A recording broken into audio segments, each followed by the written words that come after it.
You had it a dream. Scissorism. Had it a dream of scissorism. I'm learning a new language. The language of childhood. Right. You're being all poetic today. You fucking think so? Yeah. I don't. Right. You want some ginger? I've got raw ginger here. Do you want some? No. Do you want to punch in the nose? It have about. What are you wearing this for? It would have the same effect on me. I'm punching you in the nose. Blow into the mic. What are you wearing this for? Thank you. Well, that's working. What are you wearing this for? Oh dear. You've got your aggressive face on today, I see. Okay, ready? I'm gonna let it go. Let it go. Yes.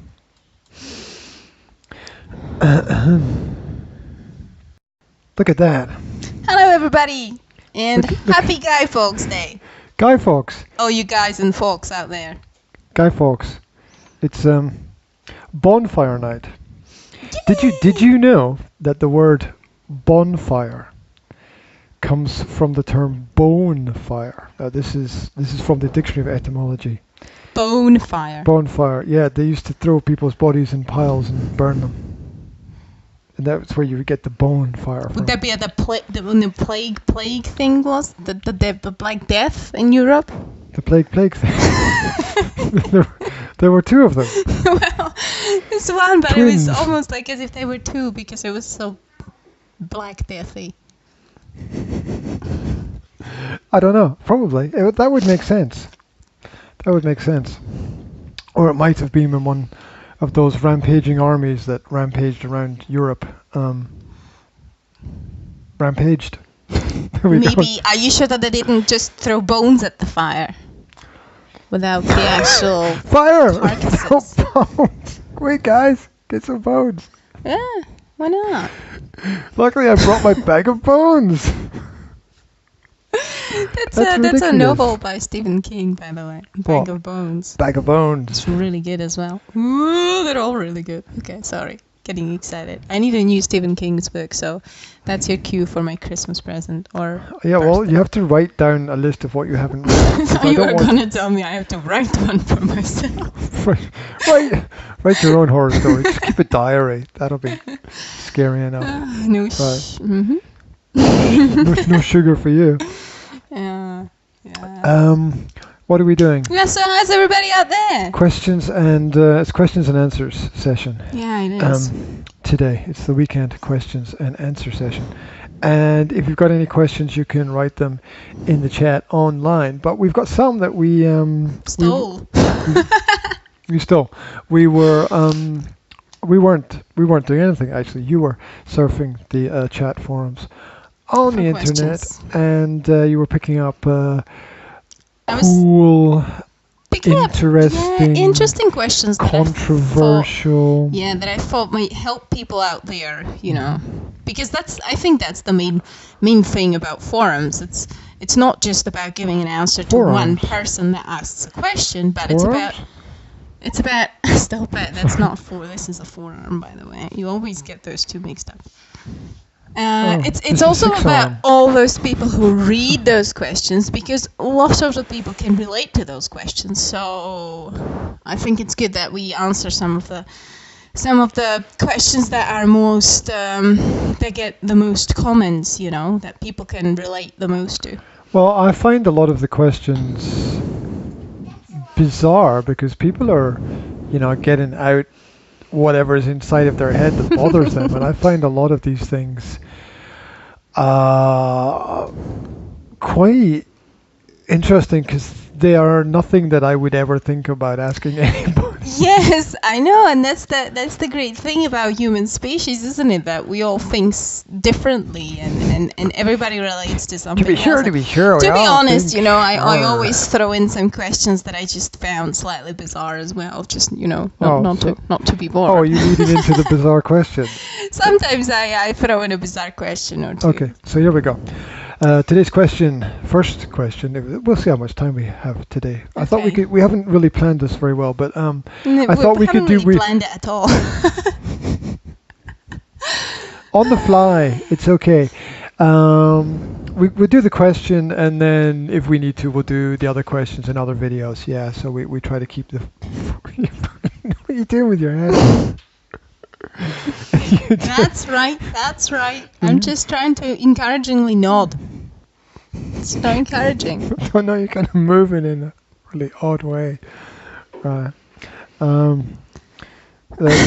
sound on the monitor is so low that the kids have put their heads inside the speakers. They're glued to the speakers, yeah. Yeah, guys, don't put your hands in the speakers.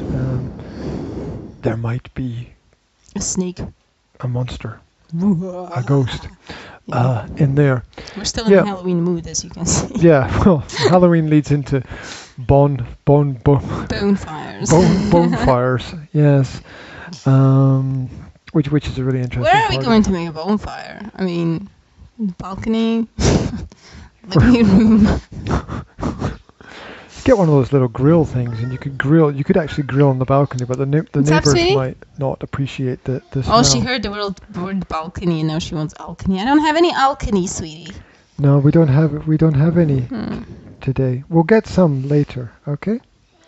Now we have to get some because I've said that we will get some. Right. Yes, and you always have to keep your promises. I almost said peak instead of keep.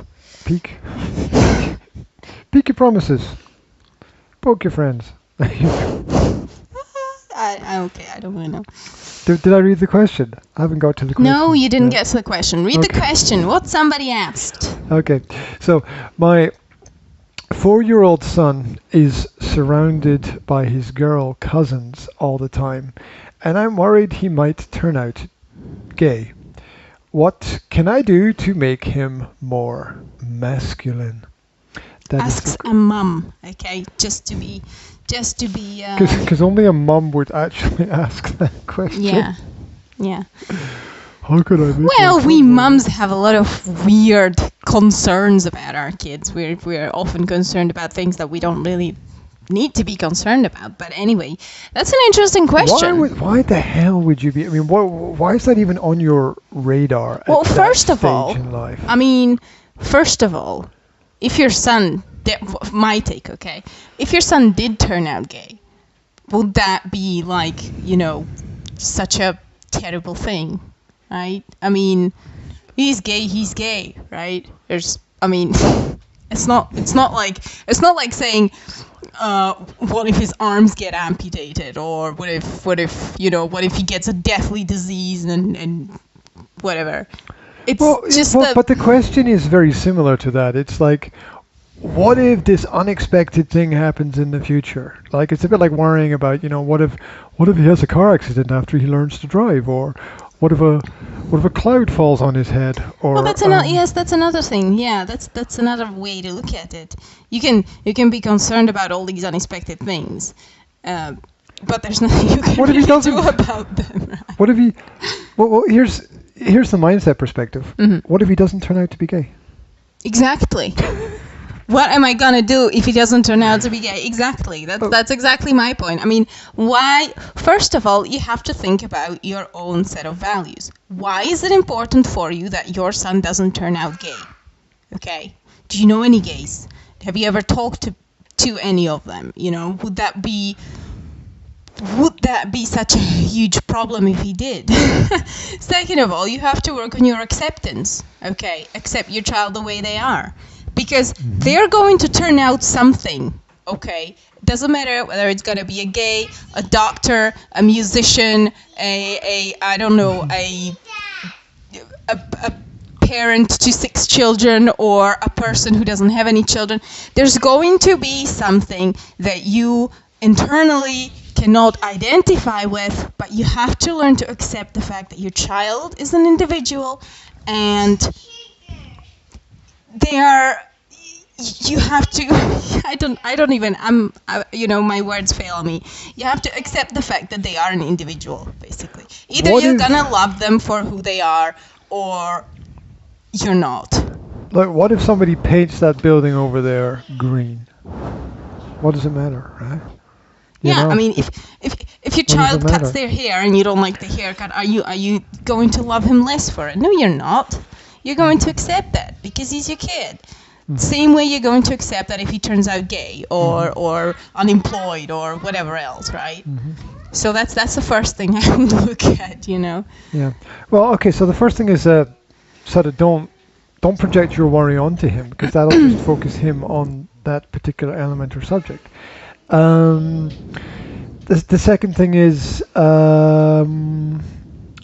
there's a positive element about being surrounded by girls. That is that you learn to empathize with their problems as girls. You learn to understand their perspective. Talking about girls, a little girl over there needs to pee. Yeah. Right. So there's nothing wrong with that at all. It might be that the girls very much enjoy having a boy around because it's something different for them. It's a contrast. Yeah. Yeah. So I'm just being distracted by Will as usual over there being weird. We all know that people have both, you know, their feminine side and their masculine side, and it's the girls may give the boy something that he might not otherwise acquire. You know, their capability of empathy, of caring, of, you know, girls play differently. For example, Will never played pretend games before he had a sister. He only learned to play pretend games from his sister, basically. Is that right? I didn't realize that. He never played, you know, I'm a doctor, or I'm a dad and you're a mom, or whatever. He just played with cars, you know. He would the sounds of a potty in the background being dragged across the floor. He would play with toys, but the play pretend games where he's in a certain role, he only picked up from his sister. So there are positives that girls can give your boys, and your boy and the boy can give the girls at the same time, just as you said. Yeah, so once again, I'd like to point out the fact that a lot of these questions are asked with absolutely no reference to the father in the question. And I've noticed this on forums, right? That people ask the question, or let's say the mother asks the question about their son and a male issue, and the father's not even included in the question. Yeah, it's not their role. It's not their role to make their son masculine. As long as the son has a present father, he is going to learn by example. Because if he is, it's weird to say this about a 4-year-old boy, right? But if he identifies himself as a boy, right? Which he should, unless he's going to some stupid school that tells people, oh, you don't need to identify as this or that. You can choose, but I'm afraid not, because biology is biology, end of story. Anyway, if he identifies as a boy, then he is naturally going to identify with his father as a role model for him, and he is naturally going to gravitate towards him, try to copy his behavior, and he will naturally draw his inspiration from his father, and just, you know, if the father is present. Now, we know that a lot of times the father is not present in a child's life, and what do you suggest in such situation? I'm going to empty the potty, but you talk, okay? What would you suggest if the father is not present in the family? What would I suggest if the father is not present? I suggest that the woman made a mistake. Okay, you want something more practical than that? Yes. Yeah, well, that's pretty practical. Recognizing you made a mistake is the first stage to finding a solution. I think by the time that the father is not present, everybody recognized they made a mistake. Okay. I hope. Yes, I hope. Or there's still people wondering, like, I don't understand. I don't understand. It's like, no, well, information is information. Okay. Look and learn. Right, I'm going to, you're going to deal with the potty, and I'm going to deal with this question from my perspective, which is pretty brutal, and I'm going to offend half the bloody planet, but I don't care. So somebody has to tell it as it is. It's important to accept your kids, as Janka said. It's also important to be faithful to them as a parent and take care of their needs and bring them up in a balanced environment. As I just pointed out, a lot of these questions don't even mention the father, which leads to the first question: is the father there? Second question: if he is there, what the hell is he doing? It doesn't seem to be a problem that the father is worried about. What can I do to make a child more masculine? Well, you generally tend to put them in a male environment, and in the male environment, they pick up male habits. That's it. I think they pick up habits from pick up habits in school, and if they're homeschooled, maybe you want to put them in a sports group, maybe you want to add them to a sports team, maybe you want them to be in some kind of collective. It doesn't have to be sport, it could be art, it could be adventure, it could be history, it could be some chess club or museum group or whatever. So, being a man is not always about being masculine. I mean, it's also about being intelligent as well. So it's not about just the physical presence and elements of it. It's about using the knowledge that you have. It's about building the knowledge you have. It's about learning and growing. Hands up. Question. Hello. You just said that being a man is not only about being masculine. What do you think means being masculine? Well, I think to answer that question properly, we probably have to go and read Lewis Howes's new book, which is The Mask of Masculinity, which is about the false aspects of being masculine. It sounds nice. I like the melody. Play with, and yeah. Well, basically, he's interviewed all of the masculine people, the people who love guns, the people who do the MMA and the martial arts, the people who are respected male role models, a lot of people who are considered successful in society. And he's looked at what they think about those issues, and he's compiled it into his book, The Mask of Masculinity. So I haven't read it, so I can't speak for him on those issues, but I know that exists as one resource that people can go to. Masculine. A lot of words themselves are masks. Yeah. So when I hear the word masculine, doesn't ring any obvious or major bells for me, right? I think of it in two ways. I think of the physical element and the intellectual element. Now you can see them as the same thing. You can see them as something different. People will add in there the spiritual element as well. So you've got all these different things together. I think it means to be logical. It means to be sensible. It means to be an individual. It means to be a devoted person. And for me, it also means to be responsible and a leader. Whether it doesn't have, by being a leader, I don't necessarily mean, being a boss of a major company or whatever. I mean, being a leader to their family, perhaps, things that people don't talk about means being honest, right? One of the things that very much frustrates me about our son is his honesty, which I think is great, and it's not his problem, it's my problem, right? When he's honest about something and I feel uncomfortable about it, I know that that's not his problem at all. I know that's my problem. So it's as you said, accepting and becoming comfortable with those elements of our environment. As a father, it's understanding that your son is not really going to grow up in your image, but he's going to grow up in his own image, but in your shadow. Yes. So yes, absolutely. So that's how I see that. I haven't really answered that directly, but I've given some clues and some pointers. I wanted to point out something that I've noticed the other day, that you always emphasize a lot the personal responsibility for your mistakes. When it comes to our son, you're always like, you have to be more careful, blah blah blah blah blah. And I can see that rubbing off. You know, I can see that he's more careful with things. He's more responsible. He looks around and he tries to take care of stuff. You know, like yesterday, he would move my computer without me even being there because he was worried that somebody might sit on it because it was on a sofa. Right. So Probably me. that's a part of.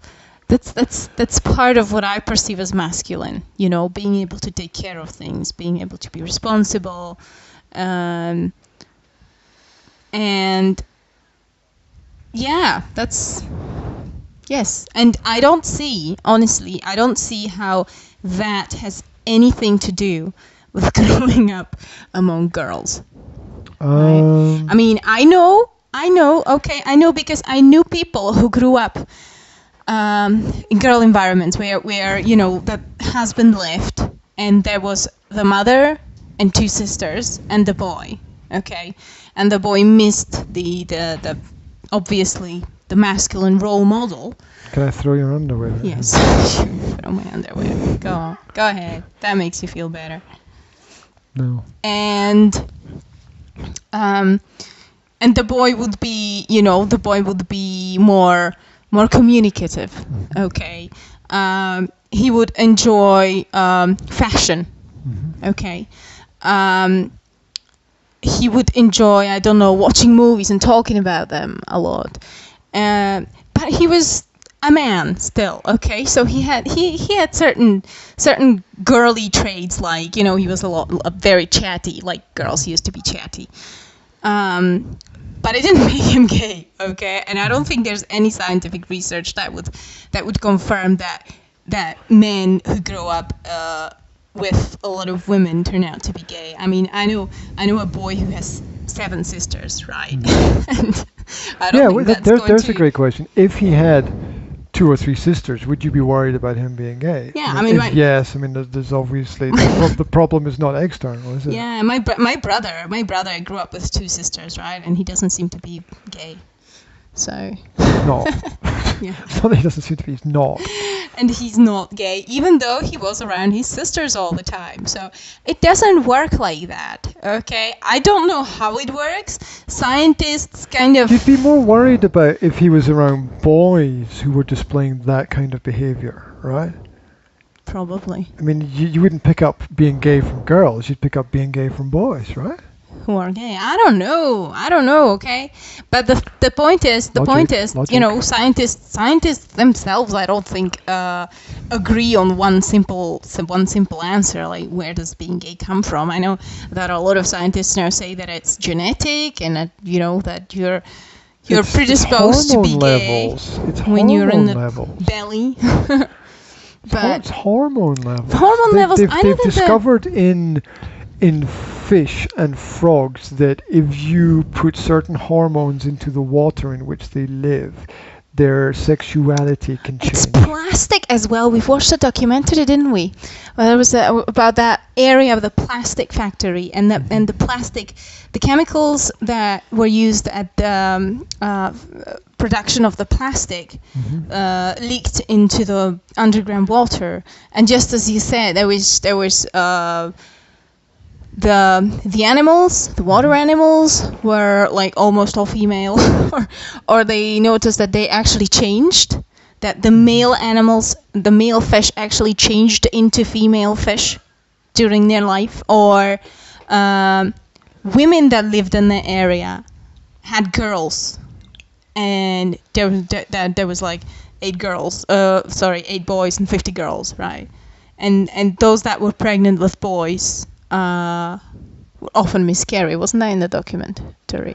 I think that was in the documentary. To be honest, I can't even remember the documentary, but I do. It was so interesting. So interesting. So there's a lot of factors that can influence, you know, hormonal levels and everything, but I don't think that being around girls is one of those things. Okay. Yeah. So I think it could actually swing the opposite way. Yeah. Could pick up a lot of useful tricks and tips for communication with girls that could come in really useful later in life. And, you know, a lot of young boys feel very uncomfortable being around girls, and if he doesn't feel that, I mean, that's again very positive. I mean, I would be looking at what's happened in the parents' past to make them worried about issues like that. Look for any patterns. Now, if there's patterns, try to avoid things. If there's no patterns, it's probably just something singular, and there's no reason to worry too much about it. Hey, my brother always picked up dating tips from me. He's 17 and I was like 14, and he would always go like, what would you think if a guy asked you this? Or, what would you like your man to tell you when you're dancing or whatever, He would just ask me things like that to kind of get a little bit into the female's mind, so that. What did you know about that when you were 14? Everything. Where do you live? 14-year-old girls date. 15-year-old girls do even more things than date. I mean, it's natural. What? I didn't date until I was 15, 16. Is that a problem? Well, the thing is, darling, that boys, and this is generally known scientific fact, that boys develop later than girls. Okay, so your brain in 16 you were 14 dating was my a brain in 14. Okay, that's just the way it is. Girls mature much earlier than boys. I mean, boys when they're 14 are still sitting and playing computer games and going, look, I shot him. And the girls are already. That was me last night. Yeah. And the girls are already, looking at fashion magazines, looking for boyfriends, and they're all, bridge, darling. We're already. I mean, Juliet was 14 when she married Romeo, okay, and he was bloody 21. So that tells you. Is that true? Yeah. Juliet was 14. Yeah, she was 14. Yeah. So. We know a lot at the age of 14. Wasn't there an issue? You better realize that you've got two daughters. Whoa, Zora, do not put your feet in your sister's face. Wasn't there an issue with Dirty Dancing as well? Cuddle girls, cuddle time. I know. There was this thing like, this whole movie is supposed to mean that she's, that he's a. Well, wasn't he? He was 35 and she was. He 18 wasn't. Was it? He wasn't 35 in the movie, was he? I mean, I don't know. I just read about it somewhere. I don't. It's a horrible film anyway. Nobody should watch it. It's a complete waste of time. I doubt that the character was that old. I mean, that would be just really. I once had a girl ask me, "Do you want to come home with me and watch Dirty Dancing?" No. She probably meant something else, but the whole idea that she would put it in the context of watching Dirty Dancing, and if nothing happened, then we'd have to watch Dirty Dancing, and I'd be like, oh no. Nobody puts baby in the corner. What? What the fuck does that mean? I don't know what that means. What does that mean? La. Anyway, so you have absolutely no reason to be worried. Somebody help me. I would also like to add that if there is no man in the boy's life, like the father's gone or something, then I would find a man. That does not necessarily mean that I have to find a husband or a boyfriend or a partner, okay? You can find a good friend or your brother or whoever, even your father, even the boy's grandfather. Just, it's always good for the child to have some kind of male role model that he can relate to, that he can draw inspiration from, and that he can form attachment to. Because let's face it, boys and girls need that. Okay, they need to have the male role model there, present, even if it's not the father. It may not be ideal situation, but you can still work with other men. As horrible as that may sound, but you know what I mean, right? You know what I mean. So it's good for the kids to have someone to relate to emotionally, to attach to, and to look up to and think. That is what a man should be like. Yeah, and take your time in that kind of decision. Don't just choose anyone. Just choose anyone. Just someone worth put it very following. brutally, actually. Don't jump on the cock carousel looking for instant solutions. Right. I don't associate with him. Yeah, he's very open and very opinionate, and we don't always agree with everything. But I do agree with that. But I wouldn't put it that way. Yeah, but don't go man hunting just to get a man for your boy. Yeah. Well, it's better than a cock carousel, isn't it? So now you just. What? I thought I could slip it in once and we could move on. Take responsibility for what you say. I take responsibility for everything that I say. You want to take it off? Come on, then I'll take it off. Okay. So, Jazzy would like her hair unbraided at this moment in time. And while Mom does that, I'm going to look at it from a little bit of a Christian perspective here. Okay. So there are certain things that Christian perspective. Yeah, the Christian perspective. So I found this very nice article that broke masculinity down into elements that should be taught to young men by their fathers. And so the simple little things that fathers need to teach their children. The first is to understand fear. And I would put that into the context of understanding the difference between danger and fear. Danger, and from my perspective, danger is real, but fear is all psychological. So understand that danger exists in the world. You know, the balcony is a dangerous place, but don't waste too much time fearing what might happen when the kids are on the balcony if everything is safe there. Darling, I will fix the swing for you. Why don't you go? I will go and fix the swing for her now, and I'll do my rant on all of these good perspectives on what fathers should teach their sons. From father to son, they say. Right. So we teach them to understand fear, not to fear fear, but to understand fear and the difference between fear and danger.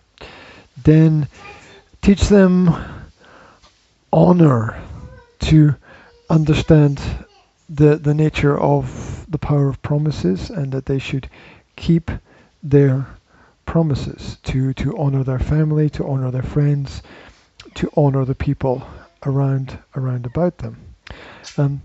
Teach your children to read good literature, to read falling over my words here, to read knowledgeable works, to read great works. This idea that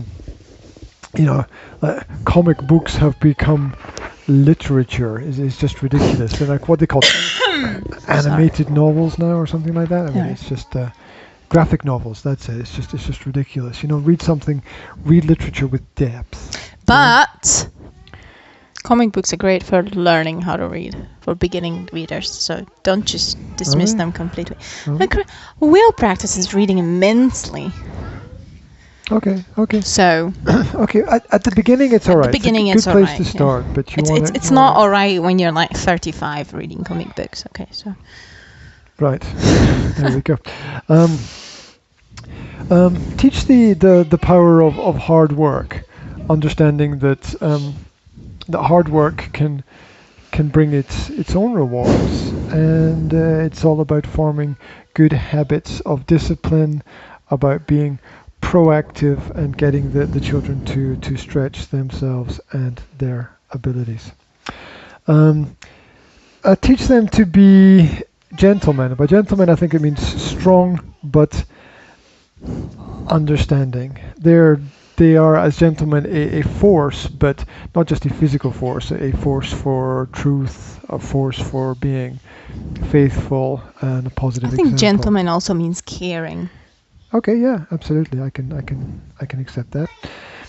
Teach them the value of truth, to be honest in their actions. And what's up? What's going on? Can you move those chairs closer to the piano so she doesn't bang her head?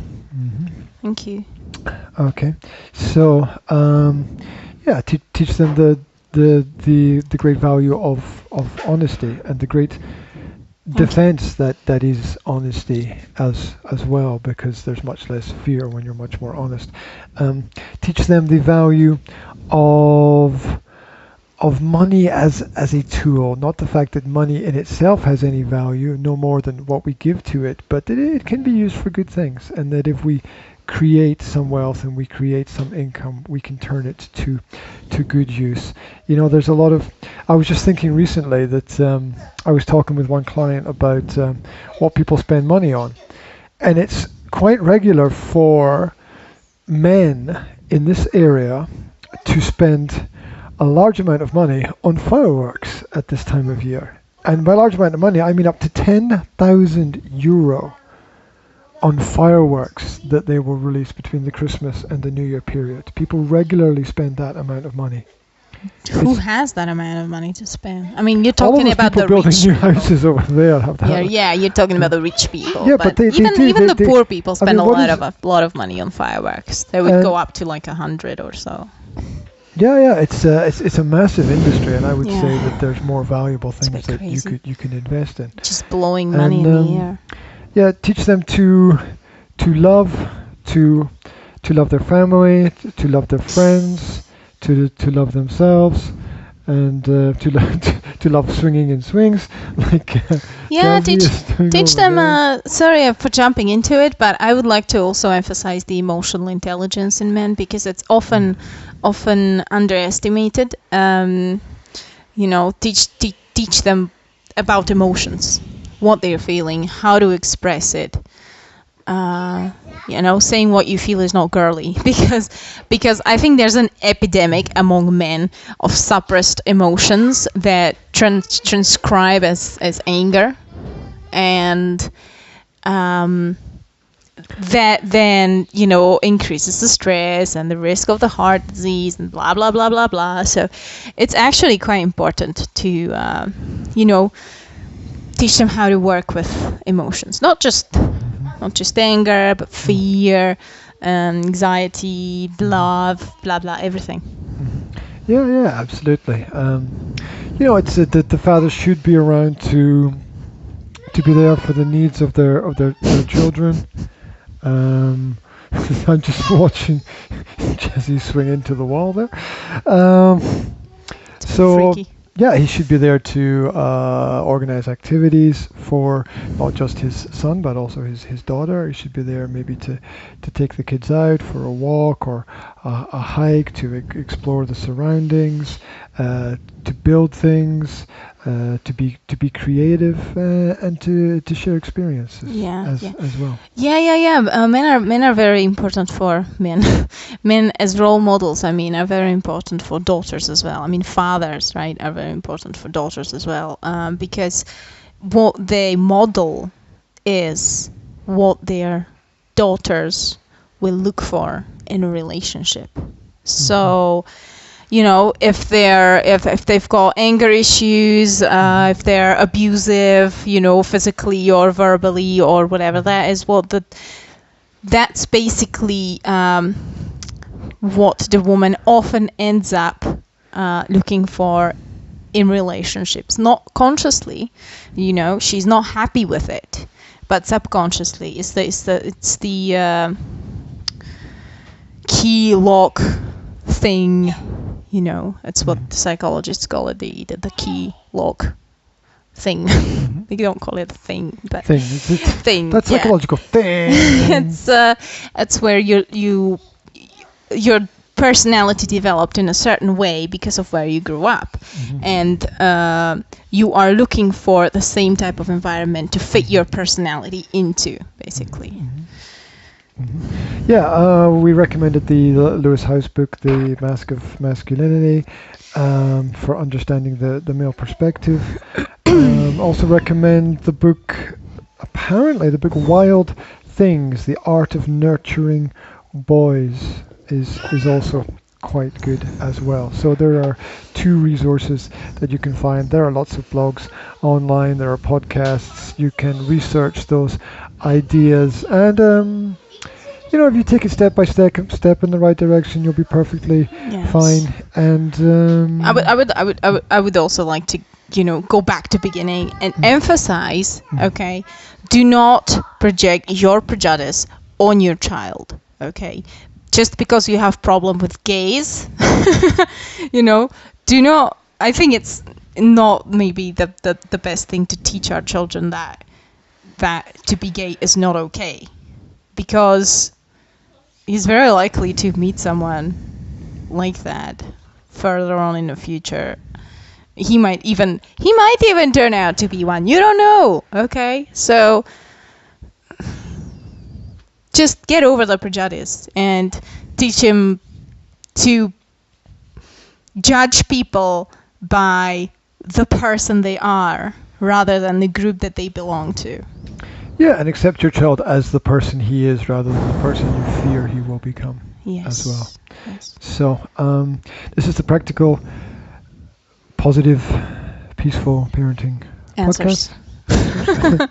And if you've got any questions, feel free to leave them online for us. We'll pick them up. You can write. And we finished it. Are we videos. going to answer another one? No, as I explained earlier, you've forgotten already that we do the second one in a different video.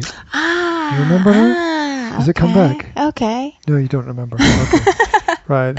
Sorry, I probably wasn't listening very attentively. Sorry. Yes, anyway, Okay. So, yeah, keep in touch with us. Like and subscribe to the videos on YouTube if you find them interesting. Share them with other people if you think they might benefit. If you want to have a longer conversation about it, please let us know. Thank you very much for tuning in. And this is G and Yanka saying we wish you a very cool day. Beautiful day. Yes. Yeah, much more beautiful than it is here because it's a bit dark and a bit overcast and a bit cold. So don't blow up the Houses of Parliament, guys. Yeah, It's yeah. not Enjoy cool. your bonfires and be careful with all that fire around for sure. Yeah. So have fun and bye bye. Ooh, can't find the arrow to say bye. Bye bye. Go. Bye. That was cool. No?